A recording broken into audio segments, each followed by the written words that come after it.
News junction Bangla দেখার জন্য চ্যানেলটি অবশ্যই সাবস্ক্রাইব করুন আর বেল আইকনে টাচ করে সব নোটিফিকেশন পান সবার আগে। লাইক, কমেন্ট এবং শেয়ার করতে ভুলবেন না।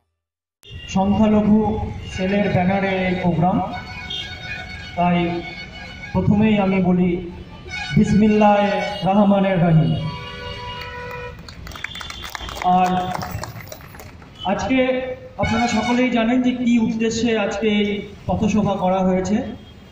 উদ্দেশ্য একটাই যে আগামী 19শে জানুয়ারি ব্রিগেডে আমাদের মাননীয় মুখ্যমন্ত্রীর ডাকে আমাদেরকে হাজার হাজার মানুষ সেখানে সমবেত করতে হবে। লক্ষ্য কি? দেশ থেকে সাম্প্রদায়িক শক্তি বিজেপিকে উৎখাত করা। কিন্তু আমি বলবো যে সেটা কিন্তু প্রধান লক্ষ্য নয়। প্রধান লক্ষ্য হচ্ছে যে তৃণমূল কংগ্রেসের কর্মীদেরকে এক জায়গাতে সমবেত করে তাদের মধ্যে মেলবন্ধন তৈরি করা, যাতে তারা আগামী দিনে এক হয়ে সংঘবদ্ধ হয়ে সুসংগঠিত হয়ে কাজ করতে পারে এবং তারা তাদের সেই আন্তরিক মেলবন্ধনের মধ্যে দিয়ে আমাদের পশ্চিমবঙ্গে একটা সুশৃঙ্খল সরকার তৈরি করতে পারে। তাই আমাদেরকে নিজেদের মধ্যে অনেক বেশি সুসংগঠিত হতে হবে। আমার কিছুতেই মনে হয় না যে বিজেপি এখনো পশ্চিমবঙ্গে কোনো ফ্যাক্টর হয়ে দাঁড়িয়েছে। যে আমরা বিগত যে 5টি বিধানসভার ভোট আমি দেখলাম, তাতে দেখা গেল যে কংগ্রেস জিতেছে, বিজেপি হেরেছে। কিন্তু সেটা কি, কেন, কি করে হলো? বুঝতে হবে যে সেখানে প্রবীণ নেতাদের পাশাপাশি কিন্তু যুবকরা তারা এগিয়ে এসেছে। আমরা যদি রাজস্থান দেখি, সেখানে আমরা দেখতে পাবো অশোক গেহলটের পাশাপাশি শচীন পাইলটকে।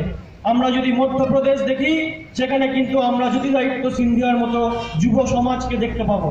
তাই আমি আমাদের এই বেলডাঙ্গার সকল যুবক, সকল ছাত্রকে আমি আহ্বান জানাচ্ছি যে তারাও এগিয়ে আসুক।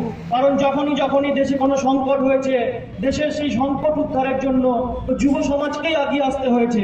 আজকে এখানে যারা উদ্যোগ নিয়ে এই অনুষ্ঠান করেছে, হাসানুজ্জামান, জব্বর ভাই এবং আরো অন্যান্য অনেকে যারা যুবক এখানে আছে, আমার খুব ভালো লাগছে যে আজকে যে যুব সমাজ তারাও এগিয়ে আসছে দেশের কাজের জন্য। তারাও এগিয়ে আসছে যে আমাদের জনহিতকর যে সমস্ত কর্মসূচি আছে তা মানুষের মধ্যে অতিবাহিত করার জন্য। আমি আমার বক্তব্য দীর্ঘায়িত করব না, শুধু এইটুকুই বলবো যে যুব সমাজ তোমরা এগিয়ে এসো। আর তাদের হয়ে আমি বলছি যে প্রয়োজনে দিয়ে যাবো এক নদী রক্ত, যতই হোক না কঠিন প্রস্তর শক্ত।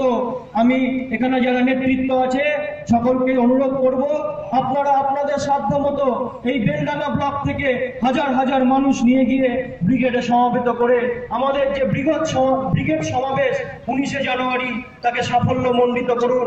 আর নিজেদের মধ্যে ভেদাভেদ ভুলে গিয়ে সকলে কর্মী হয়ে একটাই মাত্র নেতা মমতা ব্যানার্জির দ্বারস্থ হয়ে আমরা আসনেই শপথ গ্রহণ করি যে আগামী দিনে 19এর লোকসভাতে যে 2019 বিজেপি ফিনিশ, এই ডাক দিয়ে আমরা আমাদের কর্মসূচি গ্রহণ করি। সকলকে ধন্যবাদ জানিয়ে আমি আমার সংক্ষিপ্ত বক্তব্য শেষ করছি। জয় হিন্দ, বন্দে মাতরম, তৃণমূল কংগ্রেস জিন্দাবাদ, মমতা ব্যানার্জি জিন্দাবাদ।